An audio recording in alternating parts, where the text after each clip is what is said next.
Tagaytay City. Sa left side ay CCD.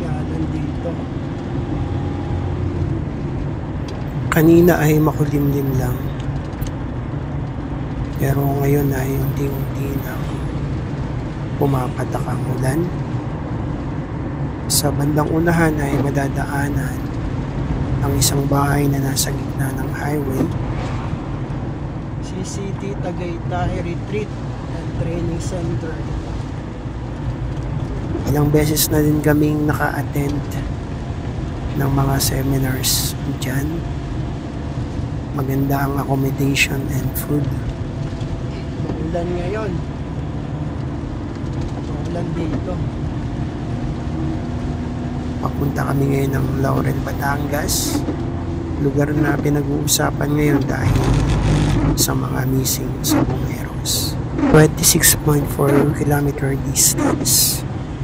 Sabi ni Google, and 49 minutes drive.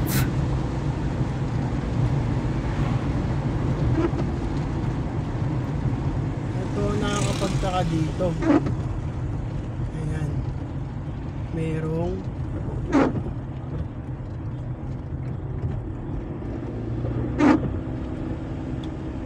merong bahay dun sa gitna. Bakit kaya hindi maalis yun? Mas maganda sana kung matanggal para wala nang sagabal sa mga sasakyan na dumadaan. Medyo alanganin, delikado kapag hindi kabisado ang lugar at madilim. Tagaytay Santa Rosa Road. Sa unahan mayroong street sa kaliwa papunta ng Talisay, Batangas. Dadaan ang Zigzag Road. Start always Santo Tomas, Batangas. So dito na yan, guys. Dito sa kanto, sa kaliwa. Ingat kapag kakaliwa dito. May mga pasalubong na mga sasakyan. Sungay o Ligaya Drive ang tawag ng iba. Pagpasok pa lang dito ay maging handa na sa mga kurbadang bahagi ng daan. Mayroon ding mga biyahe na dumadaan dito, kaya mapapansin na may mga pasahero na naghihintay ng kanilang masasakyan.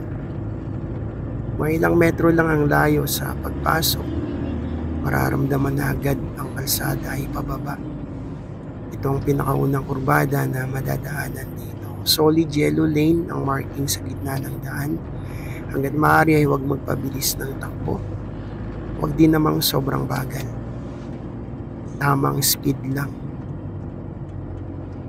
para iwas disgrasya.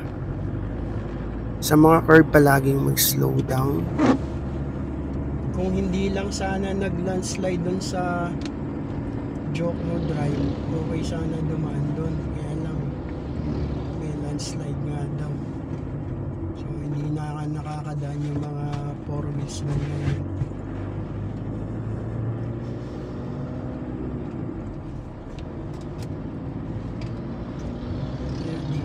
Dadaan. Maganda naman yung daan dito. Alanganin ang parking ng motor. Sa unahan naman, kotse. Kapag ganitong mga alanganin, make sure na walang kasalubong.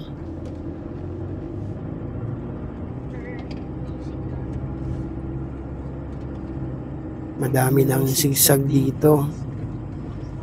Dapat sure din na maayos ang brake. Gamit na gamit kasi ang preno kapag ganito.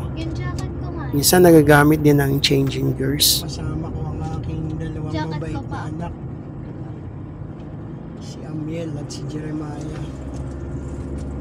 At syempre yung napakaganda kong misis.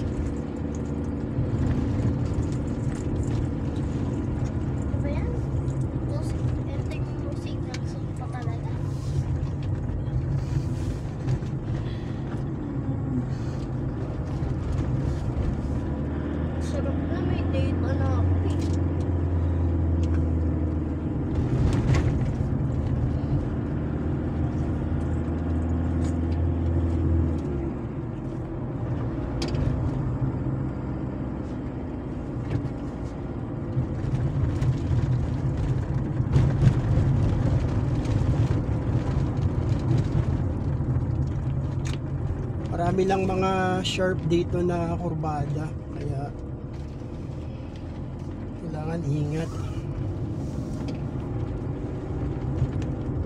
Parang nasa Baguio. Ito yung mga sigsag dito. May TV po talaga, TV kayo. Ano? Ayun ang TV oh. Wala na. Ito ang mahirap kapag may aksidente. Blind spot sa driver. Kaya dapat nakakondisyon ang sasakyan. Mabuti na lang din at may mabuting tao kagaya nito na nagmando ng traffic. Mahirap din ang ginagawa niya. Saludo kami sa mga kagaya niya. Mabuti na lang din at mahina na ang ulan. Aksidente. Okay lang, okay lang. Pasensya. Bubusina pa ang iba. Rider ang naaksidente. May mga umaalalay naman sa kanya. Sana ay maayos ang kalagayan. One lane lang pwedeng daanan. Waiting for our turn. At kapag okay na sila, kami naman. Ito na, nag-signal na siya ng go. Okay lang, okay lang. Nag-advise na din sila na dahan-dahan lang ang pababa. Sharp curve talaga ang ibang madadaanan. Kaya talagang dapat doble ingat. Yung dagat doon. Papadagat yan. Oh, yun yung talik. Bigay na aling tayo. May sound of ambulance siren na. Yun na siguro ang rescue doon sa na-aksidente. Sana naman ay maging maayos ang kalagayan niya. Kaya kung sakaling mapapadaan dito, lalo na kapag nanggaling sa Tagaytay, maraming mga matatarik na kurbada, kaya palaging mag-iingat. Medyo umangat na pala ang camera, kaya hindi na makita ang kalsada. Focus lang muna ako sa driving. Mamaya ay ayusin ko ng madalian. Kapag ganito ang dinadaanan, dapat focus talaga sa wheels. Eyes on wheels, ika nga. Palagi nating i-check ang sasakyan na gagamitin natin kung mag-travel. Brake, light, oil, water, battery, air ng gulong, and gas. Para hindi nag-aalala kapag nasa biyahe na. Okay, so ito na yung boundary ng Talisay at Tagaytay. So yung arco pala na yun, yung boundary ng Batangas, Cavite.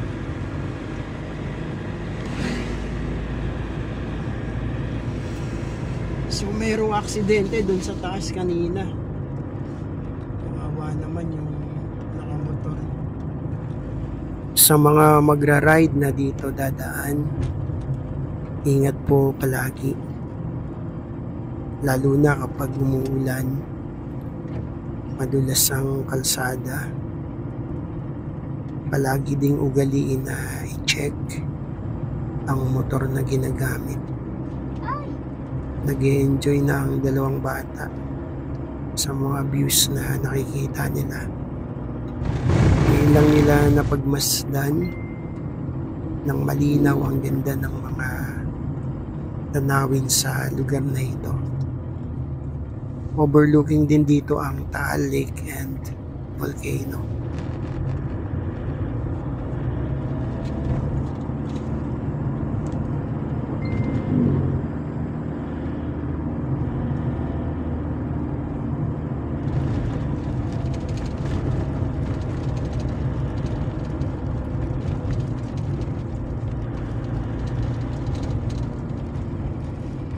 So hindi na masyado yung kurbada rito na sharp, hindi kagaya dun sa taas kanina. Talagang mga sharp na sharp. Dito ay medyo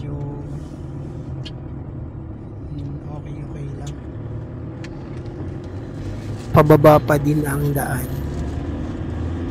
Kaya kailangan talaga ng maayos ang preno para walang anumang alalahanin kapag tumapak sa brake pedal. Pailan-ilan na lang ang mga nakakasalubong. Madalang na ang mga sasakyan. May mga spot dito na pwedeng tanawin ang lake at ang bulkan. Maraming mga magagandang pasyalan. Ang iba ay may bayad, sa iba ay libre lang. Siguradong mag-e-enjoy dito ang mga nature lover. Yan, Sariwa ang hangin. Diyan tayo galing kanina. Kaya itong mga kasama ko nag-request na i-open namin ang mga bintana. Halos nakapalibot ng mga bundok. Maraming mga punong kahoy at mga halaman na luntian. Ito, Medyo matalim din yung ano na to, part na to. ang kurbada sa part na ito. Ito na yata ang last. Hindi pa pala, may mga kasunod pa. Mabagal ang takbo nitong nasa unahan. Mabigat siguro ang karga. Alalay lang ang speed niya. Kapag may pagkakataon, mag-overtake ako. Pero dapat hindi alanganin ang pag-overtake. Ang marking dito sa gitna ng kalsada, minsan ay white solid lane, minsan naman ay yellow solid lane, at double yellow solid lane. Kaya kung mag-overtake ako, mas pipiliin ko dito sa right lane. Since may mga part naman dito na dalawa ang lane.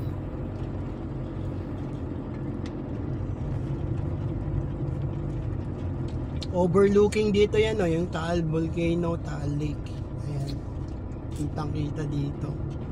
May shoulder sa left side. Parking siguro ng mga nagpapahinga at namamasyal. May mga tindahan din. Volcano ba yan?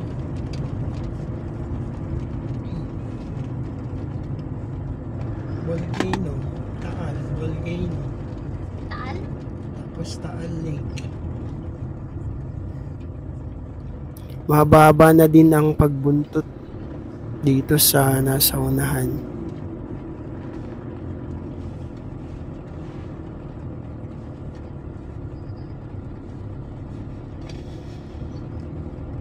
Walang signal dito, Timigay. Ayan kitang kita pa rin yung lawa, ayan Saan? Ay, akla ba yan? Dalawa na ang lane dito. Pwede na akong mag-overtake. Ingat lang kapag mag-overtake. Since mabagal naman ang takbo, konting dagdag lang ng speed at okay na. Nakalagpas din pero kinailangan talagang mahaba-habang patience. Parang napakalapit na ng lake. Kitang-kita na kasi, lalo na kapag may mga open spot.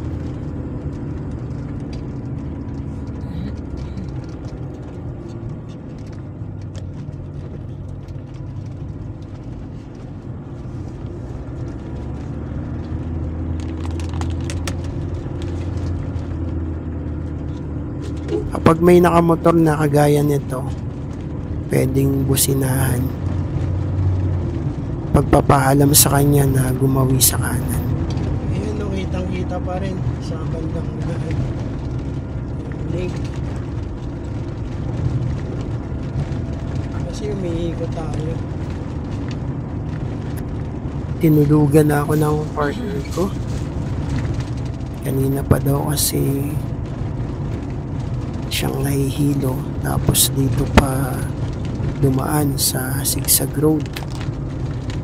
Kaya dinadaan niya na lang sa pagtulog. Pero hindi ako kumbinsido na tulog siya. Hanggang dito mayroon pa ding kurbada. Sharp curve pa din.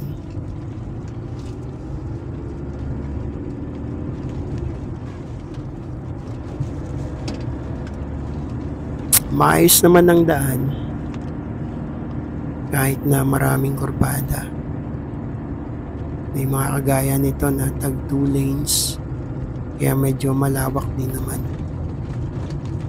Yun nga lang, ramdam talaga. Ang mga curve minsan ay sharp. Kaya kailangan talagang maayos ang sasakyang gamit. At dapat physically fit ang driver. Focus din dapat talaga sa kalsada at sa manibela. Maraming mga pwedeng umagaw sa focus ng driver. Kagaya ng mga pagsulyap sa ganda ng mga tanawin. Kaya dapat eyes on wheels ang driver. Ito na siguro ang huling kurbada. Halos 15 minutes din. Galing sa taas, Santa Rosa, Tagaytay Road hanggang dito sa ibaba.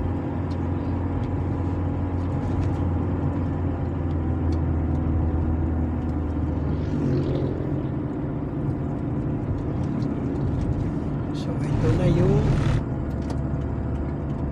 Talisay Laurel Road. Kanan tayo. Pakaliwa ang papunta ng Tanawan and Star Tollway. Hindi naman kahabaan yung zigzag. Okay, so nandito na sa Talisay at babagdasin na lang tong Talisay Laurel Road at mararating na ang bayan ng Laurel. So marami lang ding mga barangay na madadaanan dito.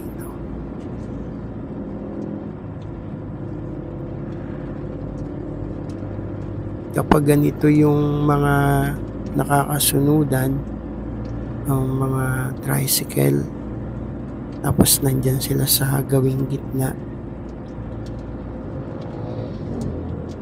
kukuha tayo ng tiyempo. Kung mabagal yung tricycle, pwedeng mag-overtake, pero wag dito sa may mga solid yellow lane. So meron din namang mga space na pwedeng mag-overtake ng safe. Yung part na to ay sarado yung 2 lane sa kabila. May sira siguro kaya magsasalubong dun sa lane na to yung mga sasakyan. So ito, nag-giveaway naman tong isang tricycle. At itong isa medyo mabilis yung takbo niya.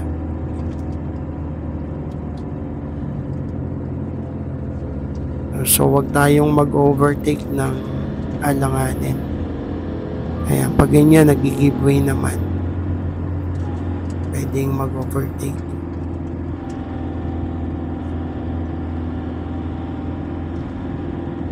Balitag 2 lanes din dito, kaya lang may mga part na may mga naka-parking.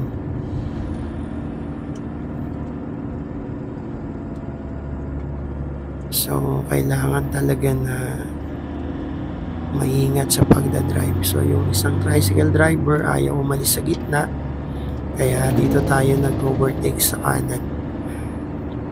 Okay lang naman yan kasi bawal tayong mag-overtake dito sa kaliwa kasi double solid yellow lane.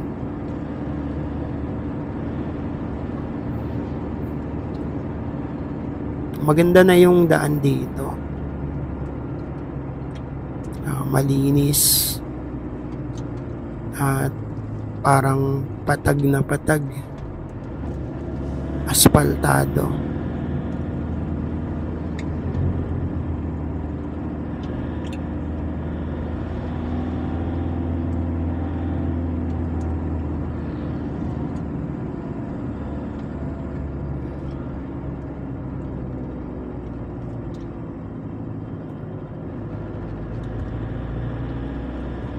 Kapag ganito naman na may mga parang nag-aalangan sa unahan, ay pakiramdaman natin kasi baka biglang magpreno or biglang kumabig sa side natin, delikado.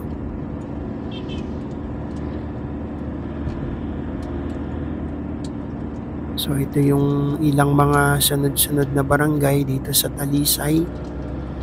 At maya-maya ay dadaanan natin ang boundary ng Talisay at Laurel.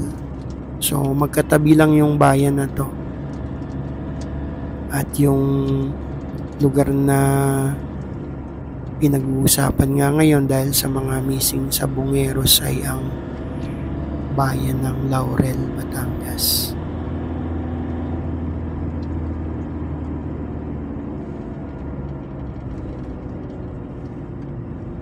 May mga konting ikot din dito sa mga daanan dito. And parang may mga kurbada din pero hindi naman siya masyadong kagaya dun sa galing Tagaytay pababa ng Talisay.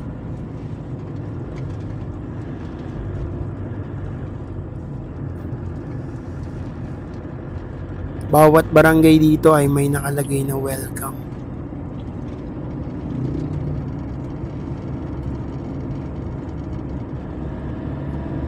May mga ginagawa pa rin pero konti na lang.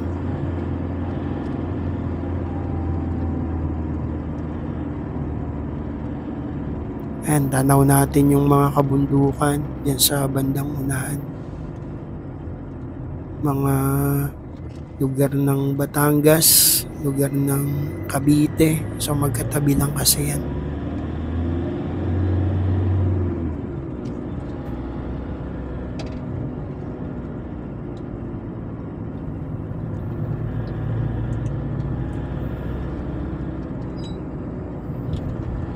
Makulimlim na rin yung panahon. Baka maya-maya uulan din.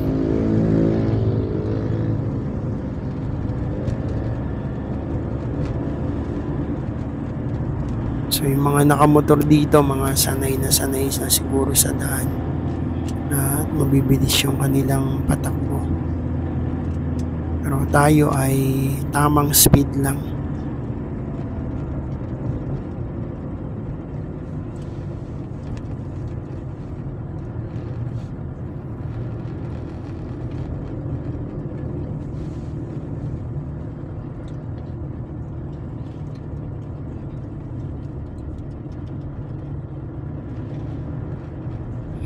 Maraming salamat sa lahat ng mga nakakapanood sa ating channel, sa lahat ng mga nag-subscribe, mga nag-like, mga nag-comment, at mga nag-share.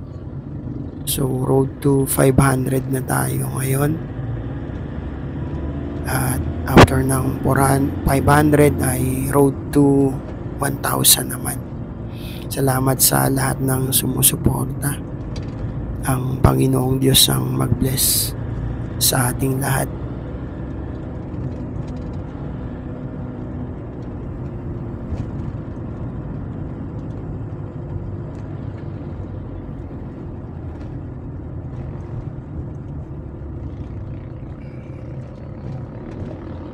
Dito may ginagawa, ayan, kita natin, may mga tambak ng lupa. So, bigayan lang doon sa isang lane na yon.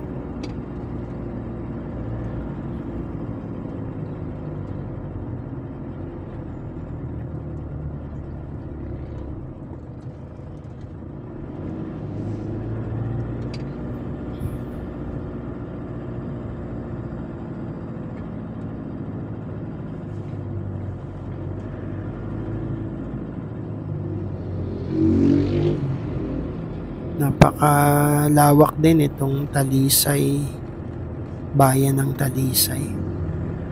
At yung Laurel malawak din. So malalaki yung mga sakop ng mga bayan dito sa probinsya.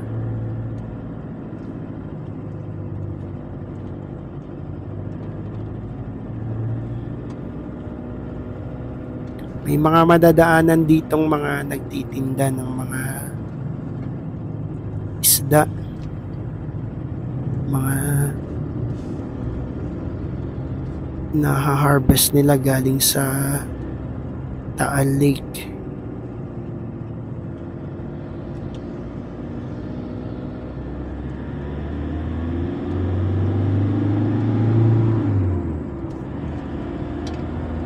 So, ang bibilis ng mga ibang mga nakamotor. Siguro talagang kabisado nila yung lugar na to.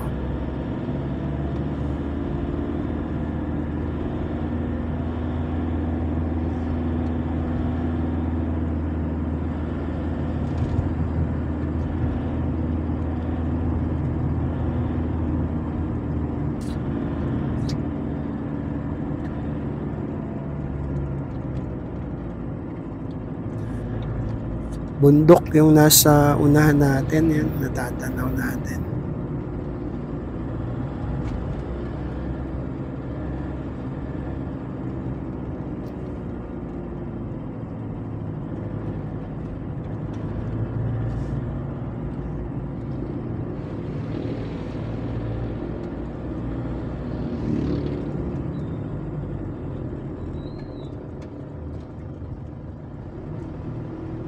Dito meron ding, delikado yung ginawa nitong nakamotor.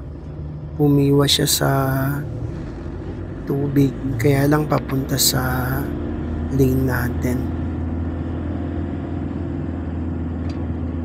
Ito yung mga tindahan yan, daming tindahan dyan.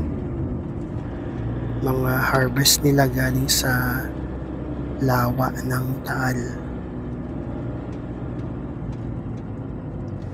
Dito makikita natin ang papasok na ng Laurel. Dito ay sarado din yung sa kabilang 2 lanes, kaya nagsasalubong dito sa lane natin. Meron lang malaking lubak, kaya dahan-dahan lang.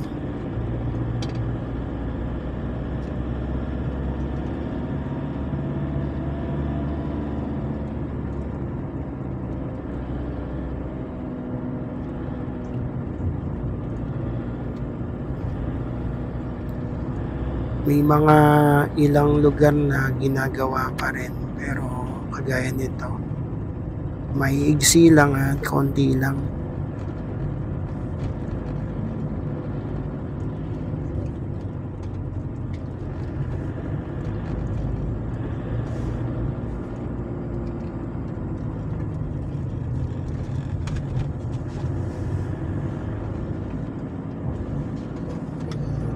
Ito na yung Laurel.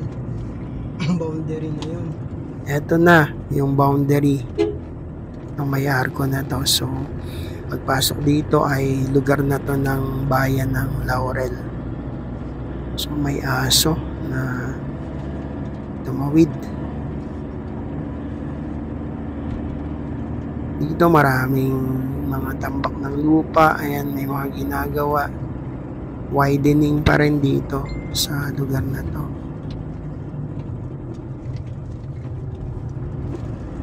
Kapag naayos yan ay magiging mas maganda na yung pagdaan ng mga sasakyan dito.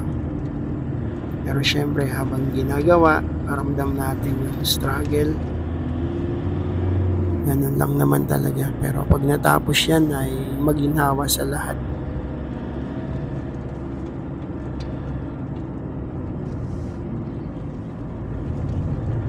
So ito na yung Laurel, Batangas.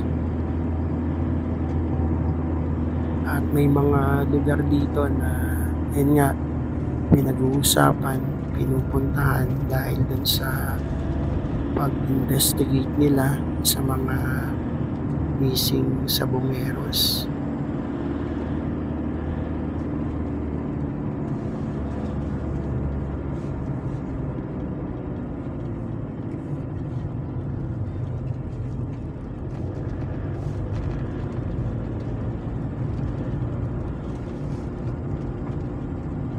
Dito medyo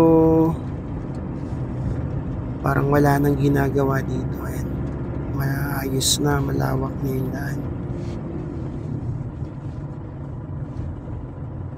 Doon sa pagpasok ng boundary kanina, doon yung marami pang ginagawa.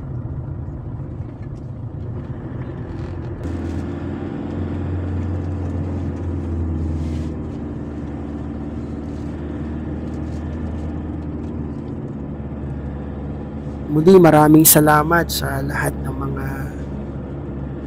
sumusubaybay sa ating channel, sa lahat ng mga nakakapanood, sa mga nag-share, nag-like, nagko-comment, sa lahat ng mga nag-subscribe, at sa mga magsusubscribe. Maraming salamat. Pagpalain tayong lahat ng Panginoong Diyos. So mga ilang distansya na lang ay mag-stop na tayo. So mula dun sa Tagaytay, Santa Rosa, Tagaytay Road sa may CCT, nag-start tayo ng travel hanggang dito sa bayan ng Laurel.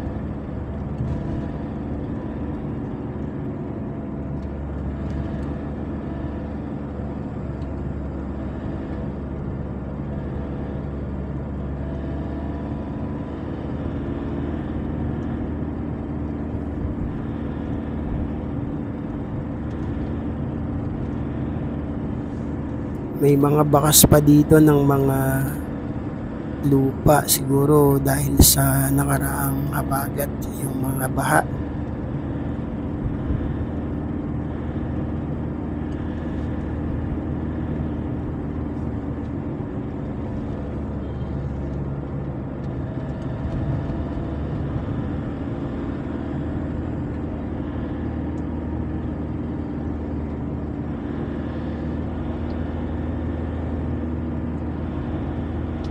Galing nung nakamotor, ang dami niyang karga, pero kayang-kaya niya.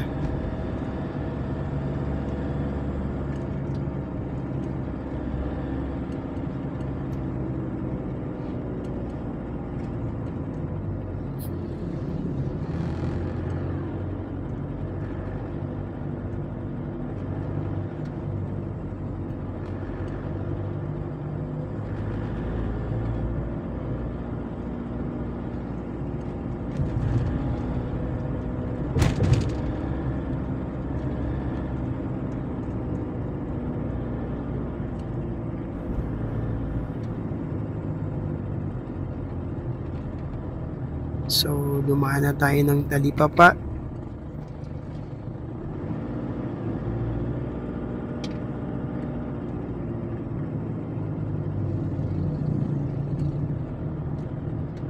Muli, maraming salamat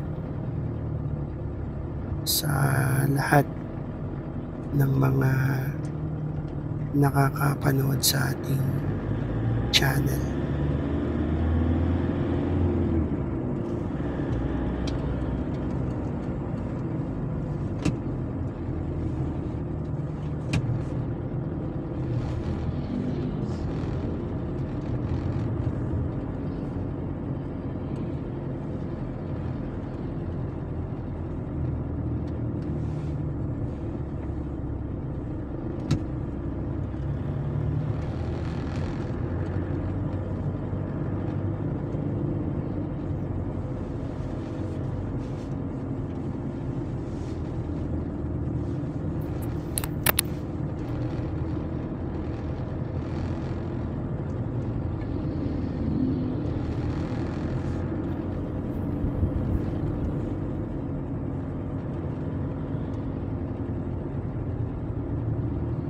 Napakalaki rin talaga ng bayang ito ng Laurel.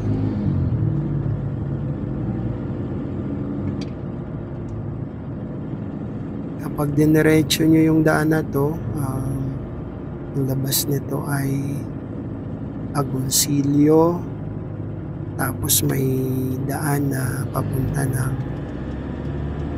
Lemery. Pero may mga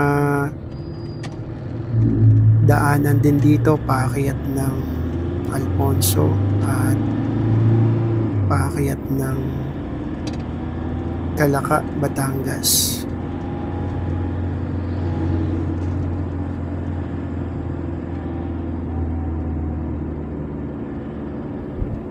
May daan din dito papunta ng Fantasy World, yung pinapasyalan malimit ng mga traveler.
Nandito na kami sa aming pupuntahan. Maraming salamat sa lahat.